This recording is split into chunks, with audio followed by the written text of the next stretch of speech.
ஒப்புரவாதம் சொல்லும் போது முழுமையான இருதயம் வேண்டும். திருச்சபையில் அந்த முழுமையான இருதயத்தை காண்பதற்கு தான் ஒவ்வொரு வாரமும் இந்த ஊழியக்காரர்கள் என்ன செய்யறாங்க, தேவனுடைய வார்த்தையை கொண்டு வந்து பிரசங்கித்துக் கொண்டே இருக்கிறாங்க.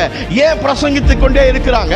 அப்பொழுது தேவ வார்த்தை உங்களுடைய வாழ்க்கை கிரியை செய்ய வேண்டும். அப்போது நீங்கள் முழுமையாக தேவனுக்கு உங்களை ஒப்புக் கொடுக்க வேண்டும். அப்போது உங்களுடைய வாழ்க்கை முழுவதுமாய் ஆண்டவரே நீர் தான் எல்லாமே என்று சொல்வதற்கு மாற்றிக்கொள்வதற்கு இருதயம் உள்ளவராக இருக்கிறது. ஆண்டவரே நீங்க வாங்க, நீங்க என்ன பிடிச்சி நடத்துங்க சொல்றியோ அன்னையிலிருந்து கர்த்தருடைய நடத்த வல்லவராய் இருக்கிறார். அது வரைக்கும் காத்து கொண்டே இருப்பார். அந்த நாட்கள் காத்து கொண்டே இருப்பார். என் பிள்ளை எப்ப என்கிட்ட உப்புரவாதம் செய்யும், என் பிள்ளை எப்ப என்கிட்ட உப்புரவாத வாக்குத்தத்தத்தை கொடுக்கும், எப்ப எனக்கு ஆண்டவர் சொல்லுவார் என்று சொல்லுகிற அந்த நாட்கள் ஆண்டவர் காத்து கொண்டே இருப்பார். நீ வாயை திறந்து முழங்கால் போட்டு கரங்களை உயர்த்தி ஆண்டவரே என்னை முழுமையாய் உமக்கு ஒப்புக் கொடுக்க சொல்ற அந்த நொடியில உனக்கு நேரிடுகிற எல்லா பொல்லாப்பிலிருந்தும் கர்த்தர் உன்னை விடுதலையாக்க வல்லவராக இருக்கிறார். There's a power in the blood of Jesus. காலத்தில் என்ன வேணாலும் நடக்கலாம். உடக்குவாங்க. என்ன நேரத்தில் உன்னை எவ்வளவு அடிச்சு நொறுக்க முடியுமோ அவளுக்கு உன்னை நொறுக்குவாங்க.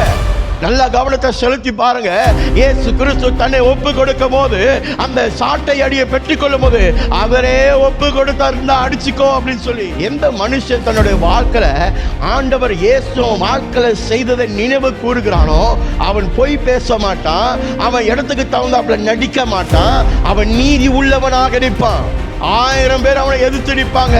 என்ன எதுக்கெடுத்தாலும் ரொம்ப சீரியஸாகவே இருக்காங்க. ஆமா, அநேகர் கண்களுக்கு முன்பதாக கர்த்தர் உன்னை நீதிமானாக தான் நிறுத்துவார் என்பது தன்னுடைய வாழ்க்கையை ஒரு மனுஷன் தேவனுக்கென்று முழுமையாய் கொடுக்கிறதால் ஒப்பு கொடுப்பது.